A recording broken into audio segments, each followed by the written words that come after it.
दान भी नहीं करना चाहिए, चाहे जो हो जाए। अब कहते महाराज कोई आ जाए तो, बोले कोई आ जाए तो आपको एक काम करना चाहिए, उसे फल खिला देना चाहिए, उसे दूध पिला देना चाहिए, लेकिन अन्न दान एकादशी के दिन नहीं करना चाहिए, बिल्कुल भी नहीं। एकादशी के दिन नहीं करना चाहिए। नामदेव जी महाराज की निष्ठा एकादशी में भी बहुत थी, इतनी निष्ठा थी, इतनी निष्ठा थी एकादशी में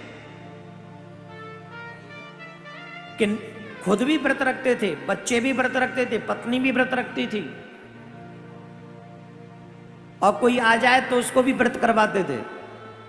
गलती से भी किसी को अन्न नहीं देते थे उस दिन, और कोई आ भी जाए, जैसे कि हमें भूख लग रही तो उसे दूध दे देते थे, फल देते थे, अन्न नहीं देते थे।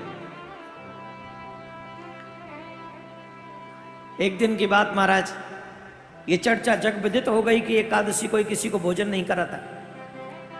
एक दिन भगवान को लगा कि अपने भक्त की परीक्षा लेनी चाहिए। अपने भक्त की परीक्षा लेने के लिए भगवान एक बूढ़े ब्राह्मण बनकर नामदेव जी के पास में पहुंचे,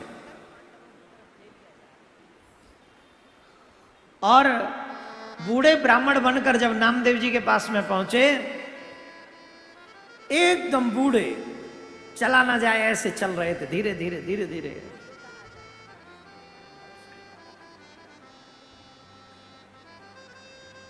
और द्वार पर पहुंचकर कहने लगे, अरे नामदेव जी, हमने तुम्हारा बड़ा नाम सुना है, कुछ खाने को मिलेगा क्या? कई दिन से हमने अन्न ग्रहण नहीं किया है, भूख लग रही है, कुछ भोजन करा दो। अभी तो ऐसी स्थिति है कि अगर तुमने भोजन नहीं कराया तो हो सकता है हमारे आज कल में प्राण निकल जाए, अब ही प्राण निकल जाए। नामदेव जी बोले, महाराज कितने साल के हो गए? बोले 125 साल गए। बोले आज ही प्राण निकल जाए तो ज्यादा अच्छा है, आज एकादशी है, व्रत नहीं रखे हो? बोले व्रत तो नहीं है, अब आयु इतनी हो गई है, अब कहाँ व्रत रहा जाएगा, अब तो अन्न दे दो तो प्राण बचे। बोले महाराज हमारा तो नियम है, एकादशी के दिन हम किसी को अन्न नहीं देते।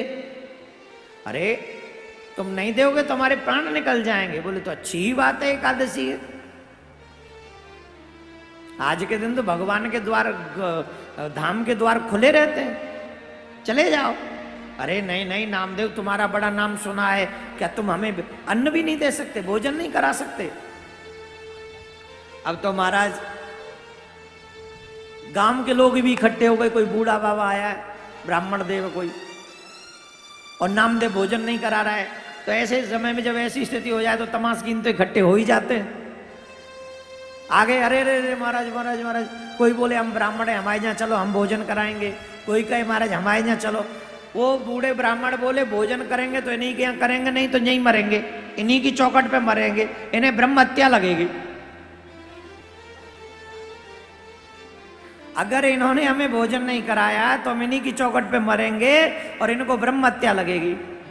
नामदेव जी बोले दूध पी लो। बोले नहीं, भोजन चाहिए। नामदेव जी बोले फ्रूट खा लो, कुछ फल खा लो। बोले नहीं नहीं, हमें तो अन्न ही चाहिए।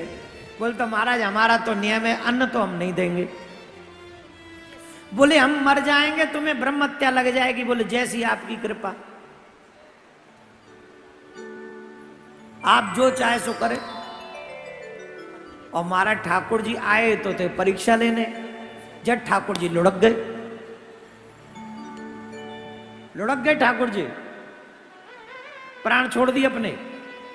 अब तो गांव वाले लोग बोले अरे राम राम राम राम राम राम, अरे ये तो नाम का साधु, वैसे ही भक्त बनता है, ये कुछ नहीं जानता। देखो ब्राह्मण मर गया, ब्राह्मण, इसे ब्रह्म हत्या लग गई, इसे ब्रह्म हत्या लग गई।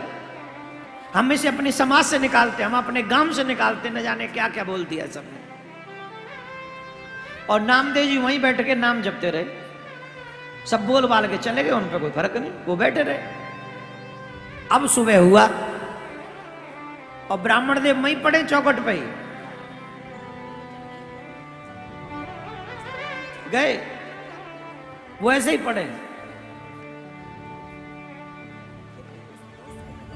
नामदेव जी सुबह हुआ, सुबह होते ही जब पारायण का समय आया तो अपने बच्चों को, पत्नी को बुलाया, इधर आओ। बोले हाँ। बोले देखो अब एकादशी हो गई पूरी। बोले हाँ। अब हमको लग गई ब्रह्म हत्या। भाई ब्राह्मण हमारी वजह से चले गए तो हमको ब्रह्म हत्या लग गई। बोले फिर? बोले तो अब यह है कि हम अपना शरीर अग्नि में समर्पित कर देंगे, जलती हुई अग्नि में शरीर त्याग देंगे, क्योंकि हमारे कारण ब्राह्मण को ऐसा हुआ। पत्नी बोली मैं भी आपके साथ चलूंगी। बच्चे बोले हम भी आप ही के साथ चलेंगे। बोले तो अच्छी बात है, गांव वालों ने हमको त्याग दिया, हमें पूछेगा ही कौन। अब चलो अग्नि के हवाले हो जाते, सब बड़ी सी चिता बनाओ, उसी चिता में इनको समर्पित करेंगे। ब्राह्मण देवता नहीं पड़े और हम भी उसी चिता में समा जाएंगे। एक बहुत बड़ी चिता बनाई गई, बहुत बड़ी, और बहुत बड़ी चिता बनाकर उस चिता में पहले ब्राह्मण देव को विराजमान कराया, पधराया, और फिर स्वयं नामदेव जी उस चिता में प्रवेश करने लगे। जैसे ही अजगाम वाले इकट्ठे हो गए, देखो नामदेव जा रहा है, नामदेव जा रहा है, पूरा घर अग्नि में भस्मभूत हो रहा है, तो सब लोग तमाशा देखने के लिए आ गए। और जब अग्नि प्रज्वलित हुई और जब ब्राह्मण देवता को थोड़ी सी झड़प लगी, झट ब्राह्मण देवता उठ गए और उठकर खड़े हो गए और नामदेव को भी बाहर खींच लाए। नामदेव को भी ले आए और नामदेव जी को हृदय से लगा लिया। नामदेव जी से कहने लगे आज हम तुम्हारी एकादशी की निष्ठा को देखकर प्रसन्न हो। क्या गजब की एकादशी की निष्ठा है कि अन्न किसी को नहीं देना है, चाहे हमें प्राण ही क्यों न त्यागने पड़े। वाह नामदेव, तुम धन्य हो। आप सब बताइए, हमारी नाम में निष्ठा है? जिस दिन बिजी होते हैं उस दिन नाम छोड़ देते हैं। हमारी तुलसी में निष्ठा है? जिस दिन कहीं जाना होता उस दिन तुलसी का दीपक भी जलाना भूल जाते हैं। हमारी एकादशी में निष्ठा है क्या?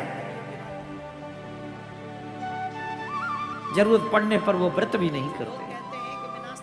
आपको अगर अपने भगवान से प्रेम है, भगवान को पाने की इच्छा है, तो एक निष्ठा अवश्य बना लीजिए।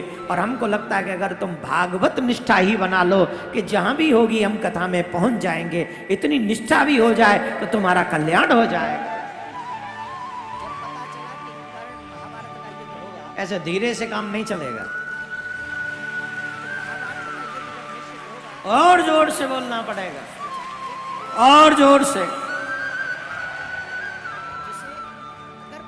तो ये है भक्तों के लिए भगवान क्या नहीं करते, पर भगवान भक्तों की परीक्षा अवश्य लेते हैं।